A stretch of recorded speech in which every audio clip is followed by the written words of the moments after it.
Have you ever had one of those moments, you're high stress, it's late at night, you're sleep deprived, and you're fueled by this righteous annoyance. Yeah. And you fire off a quick, sharp message on your phone, maybe you call someone a name, share a bit of neighborhood gossip, or just, vent. You hit send. You hit send.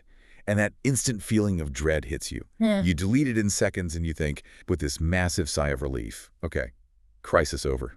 And that assumption that you can just undo a digital mistake, that's one of the biggest illusions of modern life, isn't it? It really is. Because what if that single, tiny deleted text, what if it didn't just cause some awkward drama? What if it did something much worse? I mean, what if it created a ripple effect so profound, so devastating that it led to 4 brutal deaths? 4 deaths. Yeah, and involved 2 separate murderers, uncovered multiple betrayals, and just completely tore apart several families across South Dublin, all in the space of 10 catastrophic days. That is a terrifying thought. It's the definition of a digital butterfly effect in action. And that terrifying premise is exactly what we're doing our deep dive on today.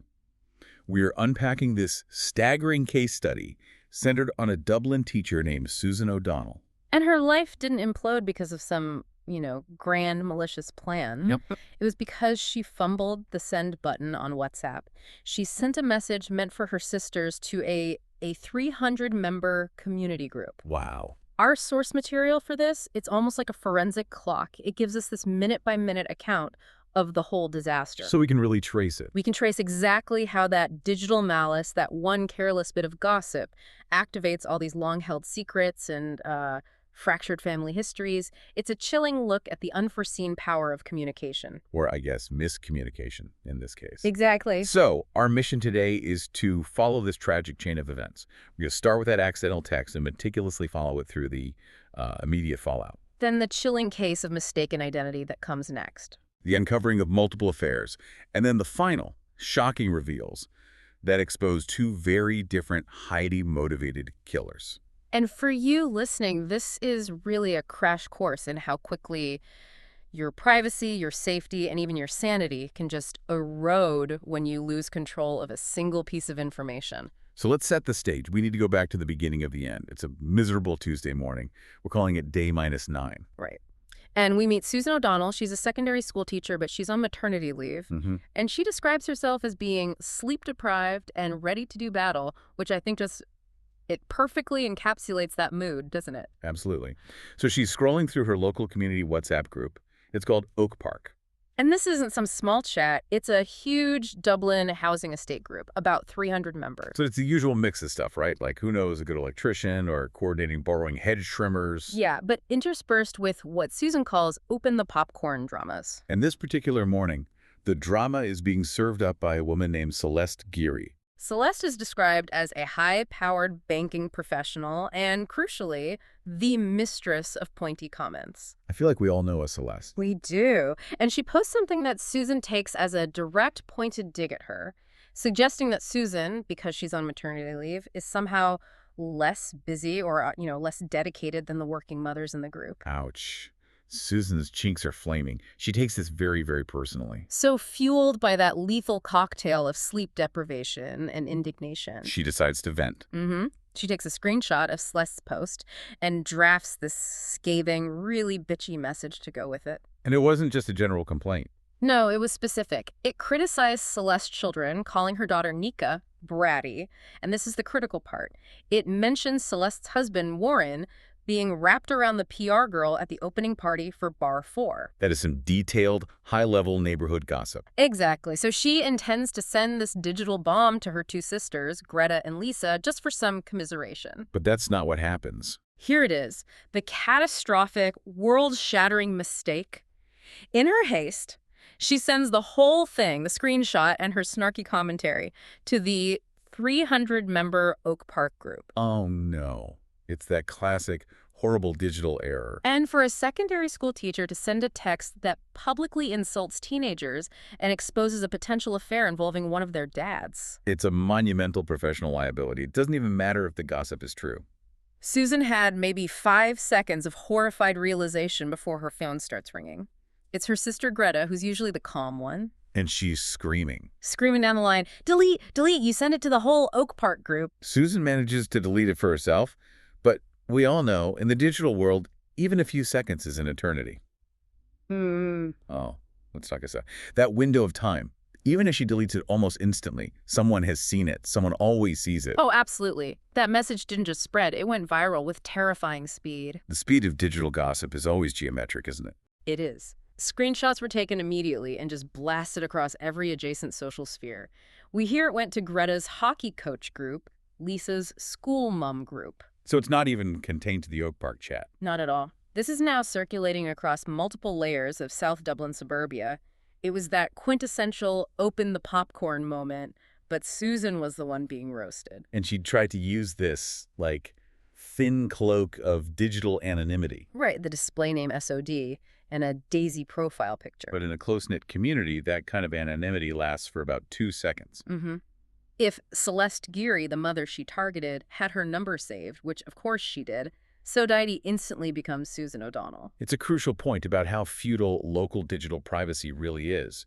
Your neighbors, they know your digital footprint. They knew instantly it was Susan, the teacher on maternity leave, the one bitching about teenagers and their powerful mother. The initial fallout in the group must have been chaotic. It was. Some people were genuinely enjoying the drama. Others were doing that kind of faux moralizing, sending her DMs, calling her a disgrace. And her husband, John, he tried to downplay it. Yeah, bless him. He compared it to when he accidentally complained about the cost of a lad's trip in his private chat. Which is not the same thing at all. Not even close. Susan knew this carried serious professional weight. So her first instinct, fueled by panic, was just classic avoidance. She tried calling Celeste twice, claiming it was her duty. But she was secretly relieved when the calls went unanswered. She was just hoping it would all blow over. But that avoidance, it didn't last. No, she tried leaving the Oak Park group, but that only stopped the public shaming. It didn't stop the flood of direct messages. People telling her Celeste and her kids were deeply upset. Right. She realized she hadn't just made a mistake. She had dropped a bomb with real, measurable social consequences. And this is where it pivots, right? Where the digital shaming starts to metastasize into real-world intimidation. Exactly. On that same Tuesday, not long after the mistake, Susan gets an anonymous text message. This isn't just some keyboard warrior. No, this is a direct professional threat. It says, "You should be ashamed of yourself. A teacher bitching about children. Someone should pass this to your principal." That's chilling. It's weaponizing her job against her, using her career as leverage. But the situation just keeps escalating, and way faster than anyone could have predicted. Later, that very same Tuesday night, the digital noise becomes visceral. It becomes physical violence. Susan and John are jolted awake by this terrifying, loud crash. A stone or a brick, we don't know which, has been thrown right through their bedroom window. Yeah. The glass just spiders out from the impact. The fear must have been overwhelming and immediate. Their baby, Bella, is sleeping nearby in her Moses basket. Susan's first thought is just pure maternal panic checking Bella over and over, terrified that glass shards could have hit her. Then they hear a car speeding away. The message is crystal clear. This was intentional, and it was targeted. And if that wasn't enough, the next morning, the digital malice hits its absolute peak. They've been doxxed. Greta shows Susan her phone.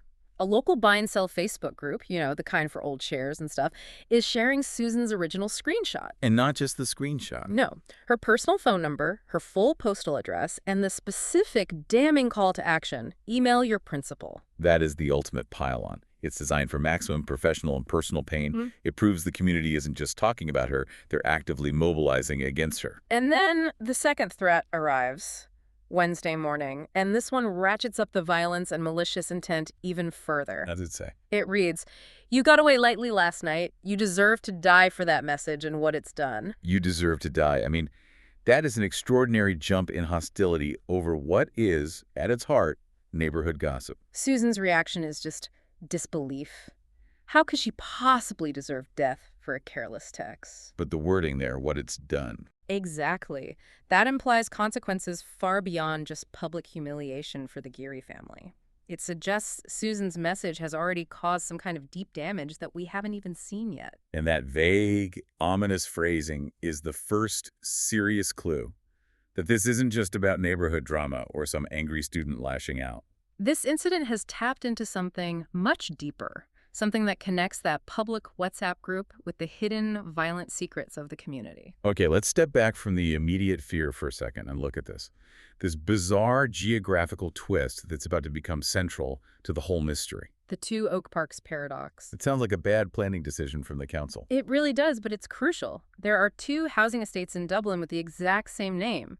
Susan's Oak Park is one, and the other is miles away, near Loughlinstown. And this confusion of addresses is what allows the whole situation to pivot in this truly unexpected and terrifying direction. This brings us to the accidental introduction of Savannah Holmes. Susan's strange, accidental alter ego. It starts because Susan receives a package, a Cezanne jumpsuit that was meant for Savannah. Apparently this happens all the time because they share the exact same address, 26 Oak Park. Just in different locations. Right.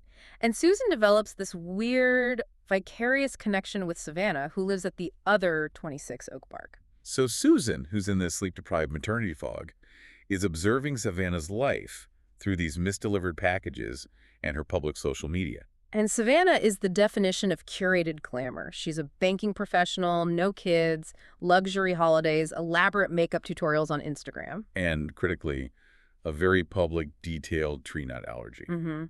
Susan even admits that Savannah seemed to have the successful, organized life she might have had if she hadn't gotten pregnant. Their lives were constantly overlapping, but only because of misdelivered mail. Susan even opened and sampled Savannah's cult beauty retinol that was delivered to her by mistake. Which is a little bit cheeky. A little. And then comes the truly chilling moment, the point where the fear transforms from paranoia into cold, hard reality. Susan, following her husband John's advice, sets up a Google alert for her own name, Susan O'Donnell, just in case the doxing spread. And the alert she gets is just devastating. It reports a murder. The headline is linked to an Irish chat site, messageboards.ie. She's reading what she initially thinks is the report of her own death. The ultimate conclusion to that deserve to die text. The shock must have been profound. But then comes the realization. The victim is Savannah Holmes, the woman from the other Oak Park. She's still dead, but it's not Susan. But the fear doesn't go away. It just sharpens.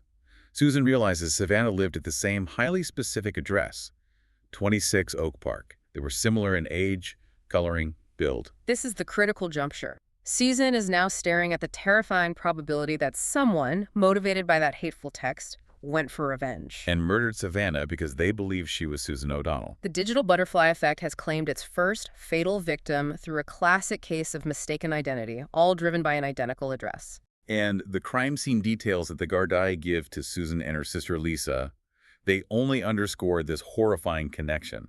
Savannah's body was found by a courier who was peering through a crack in the blind. He was there to collect a package. A package that, as Susan speculates, might have been another one of those misdelivered items. Maybe even one meant for her. And the police investigation immediately zeroes in on Susan. Detective Kellerman, the officer on the case, notes the similarities between the women and the address coincidence. But Kellerman shares a very specific, carefully chosen detail with Susan and Lisa. He tells them that only the car keys were missing from Savannah's house. The car itself, a dark blue Ford Mondeo, was left right there. That detail is so significant. Why would the police share that? They usually guard key pieces of evidence. He's either probing Susan, testing her reaction because she's the one getting the threats, or he's subtly flagging this detail because he knows it's weird. It suggests the killer didn't want the car. Exactly. They wanted the keys for control, maybe to stage the scene, or just to make sure the victim couldn't leave. It's a key piece of information that's going to loop back much later. Kellerman is already seeing Susan not just as a victim, but as the central piece of this whole puzzle. A catalyst. But little does she know, the plot is about to thicken exponentially.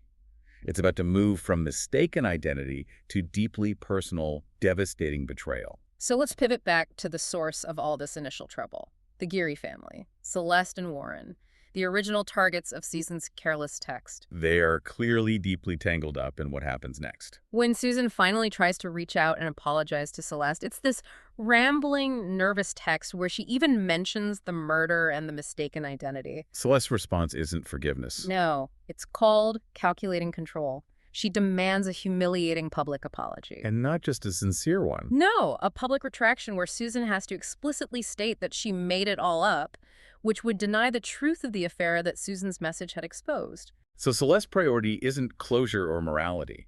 It's about maintaining her perfect image and controlling her husband. And we see that control in action with the sorry to the plate anecdote. This is wild. When Warren messes up, Celeste makes him apologize to a broken dinner plate after a fight, forcing him to say sorry to plate. He is completely emasculated by her. It just reinforces this central theme of Celeste's denial. She's hyper-focused on controlling how things look on the outside, even if her marriage is rotting from the inside. And the rot Susan exposed, Warren's infidelity with the PR girl, is about to become tragically central to the whole investigation. Right. The original message mentioned Warren being wrapped around the PR girl at the opening party for Bar 4. And here is where the horror just escalates again. Susan learns that the PR girl from the bar, a woman named Amy, is also now a murder victim. Along with her husband, Rory. This second double murder happened in Cherrywood, miles away, but it's connected by that simple malicious thread of Susan's gossip. Susan confirms Amy's identity immediately. Right. Amy was the sister of Anisha, the bartender at Bar 4. And Susan has this vivid memory of walking into the storeroom at that bar. And seeing Warren, Gary, and Amy kissing passionately against a stack of crates, Amy's silver jacket on the floor. So Susan's throwaway bitchy comment now directly links to two separate multi-victim murder investigations, Savannah's in Oak Park and Amy and Rory's in Cherrywood. The implication is massive. Susan's gossip might have directly caused Amy's death, maybe at the hands of her husband, Rory, if he found out through the viral text. The consequences of that one message are just spiraling completely out of control. But the devastation is about to become deeply personal for Susan, hitting her right where she lives. While sorting through John's things, she finds a beautiful, delicate rose gold bangle that had slipped behind his nightstand drawer. It's inscribed, "Happy 1-month anniversary, all my love, John." And crucially, it is not hers. That moment, the physical evidence of betrayal, it must have been paralyzing. But Susan, fueled by this new fear and suspicion, she turns from a victim into an investigator in her own home. She starts digging. She finds receipts hidden in the drawer from the Marker Hotel, proving romantic dates with someone who ordered the fish special, which Susan hates, and a bottle of expensive Croatian rosé. All of it confirming John's double life. But the final, damning piece of evidence is the one that just slams the two mysteries together. A customer note on the receipt. What does it say? Tree nut allergy. Oh, wow. That is the definitive aha moment. It annihilates Susan's marriage and completely recontextualizes the murder investigation. Because Savannah Holmes, the first murder victim, the banking professional, the owner of the misdelivered packages, Had publicly and explicitly posted about her severe tree nut allergy on Instagram. John's mistress was the woman murdered in the mistaken identity attack. Susan's entire world just shatters, and she's paralyzed not just by the betrayal, but by this horrifying uncertainty. Was Savannah killed because someone thought she was Susan? Or was she killed because she was seeing John, the unfaithful husband of the woman who sent the gossip? This discovery makes John a massive, immediate suspect in the murder, and it just further cements Susan's position as the primary point of contact for this entire nightmare. And this whole digital mess also had these devastating repercussions for the teenagers involved. Yeah, the very people Susan had gossiped about. Cody Geary, Warren and Celeste's son, he loses this highly coveted, prestigious work experience placement with a Big Four accountancy firm. And the reason is directly traceable to the viral text. People linked SOD's message about Cody's bratty behavior to the infamous Fitzpatrick incident. The time he locked a 4-year-old out in the garden late at night, and the kid needed hospital treatment. The gossip resurrected that old serious incident, proving Cody's behavior was maybe more than just bratty, maybe volatile, or as Celeste eventually admits, damaged. And this is where we see that theme of parental denial again. Celeste had been aggressively avoiding Cody's issues to maintain the perfect family image. Susan's text, however careless, forced that denial into the light, even if it cost Cody his opportunity. And Nika Geary, who Susan had called bratty, she became the target of a vicious online pile-on. Susan's message mentioned Nika had a boyfriend, which she didn't, but it was immediately misinterpreted by her friend Ariana as Nika stealing Ariana's boyfriend, Zach. So Nika, humiliated and enraged, she seeks revenge. And this escalates the teenage drama into serious, calculated harm. She remembers she has this private, embarrassing diary video of Susan's niece, Maeve Coury, from years ago. Nika posts it online, and Maeve is just severely humiliated. It just perfectly illustrates how adult gossip, once it's out there, can be weaponized by teenagers, resulting in this devastating, highly personalized social warfare. Hmm. The threads are just so tightly woven now. We have two murder sites, two dead couples, two affairs, and Susan O'Donnell is sitting squarely in the center of this web. And Detective Kellerman formalizes her involvement, bringing her and John in for questioning. He makes it crystal clear that Susan is the common denominator, linking the Cherrywood murders, Amy and Rory, and the Oak Park murder of Savannah. They're asked for DNA and fingerprints, officially for exclusionary purposes, but Susan is rightly terrified. She's not just a victim anymore, she's possibly a suspect. And Kellerman comes back to that key detail again. Only Savannah's car keys were missing, not the car itself. He is definitely testing Susan. But what's fascinating is that those missing keys will later be revealed as a deliberate piece of staging by the killer. Designed to make the police pursue the wrong motive, a robbery or car theft gone wrong, when the real motive was actually personal rage. Meanwhile, Susan's psychological state is just deteriorating. Under the weight of John's betrayal, the murder threat, and the knowledge that she might have caused multiple deaths. The incidents against her become so targeted that she starts questioning her own sanity and even her fitness as a mother. And we learn this wasn't one single stalker. No, this was a committee of rage. Let's detail these incidents because they're designed to terrorize her. First, the supermarket incident. Susan briefly turns her back on baby Bella, who's in the shopping trolley. When she turns back, the trolley is gone. She experiences pure primal terror. She's convinced Bella has been abducted. Moments later, the trolley, with Bella safe inside, is found in another aisle. But Susan is frantic. She refuses to believe it was a simple mistake. She asks her sister, what if someone moved her on purpose? To scare me, like the broken window and the texts? It aims directly at her biggest vulnerability, her baby. Next, the baby monitor incident.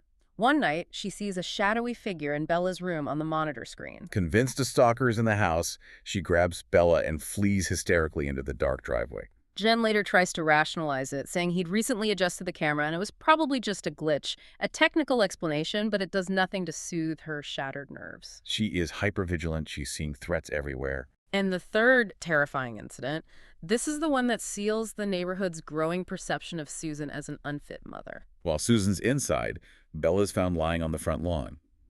She left her napping safely in the living room. And a neighbor, Juliet Sullivan, witnesses Susan's distress. Juliet's response is patronizing and so judgmental. She says something like, they might have some concerns about Bella's care. Right, and Susan realizes that reporting she momentarily lost her baby would only reinforce the community's suspicion that she's unstable or incompetent. The fear is now social as well as physical. And here's where we can separate the sources of these attacks. The brick through the window. That was Savannah Holmes, John's mistress. She'd found out about Susan and was enraged. And the psychological attacks. The supermarket, the baby in the garden. That was Venetia, Amy's grieving sister, who was trying to terrorize the person she saw as the catalyst for her sister's murder. So the attacks on Susan weren't from one person. They were coming from two different directions, driven by two separate compounding motives. Revenge for a boyfriend and revenge for a sister's death. This committee of rage ensures Susan can trust no one. The fear finally forces Susan to move in with her sister Lisa for safety. Susan and Greta return to her house one last time to get some essential things, and that is where the final violent confrontation happens. Venetia, Amy's sister, is waiting for them. She's not just angry, she is driven by grief and absolute homicidal rage, and she's holding baby Bella, dangling her by one arm like a rag doll. And she's armed with a heavy metal rod, a tire iron. She confronts Susan and Greta, totally convinced that Susan's careless text is the direct cause of her sister's death. She reveals the horror that she knows. Rory, Amy's husband, beat my sister to death after reading the gossip. Venetia's revenge target is the messenger who sparked the violence. And in a moment of devastating intervention, Felipe, Venetia's mild-mannered husband, he arrives. He'd tracked Susan's location from an Instagram post. He tries to save Bella. He does. But Venetia turns her rage on him and stabs him with a tire iron. He dies, right there, trying to save Susan's baby, the fourth fatality. It's a moment of terrible sacrifice, and it's born out of immense guilt. In the immediate aftermath of that attack, as Felipe is dying, we get this heartbreaking revelation about his own role in Amy's death. He confesses. He confesses that he was the one who maliciously forwarded Susan's screenshot to Rory, Amy's volatile husband. But why? He didn't hate Amy. No, he did it because he was tired of Rory constantly mocking his wife, Venetia. He thought sending the gossip would cause some minor domestic trouble, maybe some embarrassment for Rory. He never intended for it to trigger Rory beating Amy to death. Never. His immense guilt, the realization that his small, petty act of digital malice caused his sister-in-law's murder, is the motivation for his ultimate sacrifice. He literally paid for his mistake with his life. He's the ultimate tragic example of that geometric consequence of carelessness. And during the confrontation, Greta collapsed. Susan, in a panic, she believes Venetia injected Greta with heroin. A shocking thought. And she uses an adrenaline pen on her. But there's a medical twist here. A really crucial one. A doctor later reveals Greta was saved because she regularly took a medication called naltrexone. Which is typically used to block the effects of opioids and alcohol. Right, but in smaller doses, it has been used experimentally to treat complex immune conditions like long COVID. And the narrative grounds this in reality. Greta wasn't addicted. She was taking it daily for long COVID. In fact, she had taken a handful of tablets just before the confrontation, anticipating the stress, and that naltrexone successfully mitigated the impact of whatever Venetia did, and it saved her life. And this brush with death forces a full excavation of Greta's long-hidden history. Susan is forced to confront the true nature of Greta's relationship with Albie Byrne, who was Savannah's ex-husband. Greta's serious limp, the end of her hockey career. It was all from a car accident 10 years earlier, and Albie was the other driver. Susan realizes she and John were indirectly responsible for Greta driving that night. John forgot to pick Susan up, so Greta had to drive in bad weather. But Greta had been nurturing her own suspicions about that accident for a decade. The truth was revealed when Greta met Albie's sister. She learned that Albie had lied about injuring his ankle in the accident. He'd actually broken it skiing a week earlier. Which means only one thing. Savannah, who was then Albie's wife, was the one driving the car that ended Greta's career, probably drunk. And Albie covered for her. And this quiet, decade-long rage over a lifelong physical injury, coupled with the total lack of remorse, had been simmering inside Greta, the sister Susan trusted most. And this leads us to the stunning, terrifying truth about the first murder, Savannah's death. It's revealed in Greta's inner monologue, confirmed by post-inquest findings. Greta confronted Savannah on Wednesday morning, shortly after John's visit, demanding an apology for 10 years of pain. And Savannah, just utterly smug and cool, threw it back in her face, saying, "Couldn't have happened to a nicer person." That was the trigger. In a surge of avenging rage, Greta pushed Savannah. Savannah stumbled backward, hit her head on the radiator, and died instantly. Greta, the quiet, practical, resilient sister who always protected Susan, was the original killer. And what follows is just a masterful, calculated cover-up. She staged the scene immediately. She noticed Savannah had new slippery ballet flats and had spilled some rum. She made it look like a tragic, accidental slip. And her alibi was meticulous. First, she texted John, establishing that she was at his office at the time of death. Then she used Savannah's phone to send John a final scathing text breaking up with him, making sure John was out of the picture as a jilted lover. And here's the true brilliance of her plan. She deliberately left that key detail about the missing car keys for Kellerman to find. Knowing the police would pursue a false motive, a robbery gone wrong, rather than a calculated act of revenge, she even later found a newspaper article about Albie Byrne to plant the theory of a different crime of passion. She actively diverted all suspicion. And the final consequences are just sobering. Nika, the teenager, is charged with Section 3 assault for her calculated act of knocking Maeve down with her car. Celeste, the mother in denial, is finally broken. Susan and John's marriage is over. And Greta, the true murderer of Savannah, successfully escapes detection, having created the perfect illusion of an accidental death. In a surprisingly poignant scene, Celeste and Susan share a moment of connection in the hospital. They're both shattered, and Susan reaches out, recognizing they're both just mothers trying our best despite the terrible circumstances caused by their children and their husbands. The irony is stark.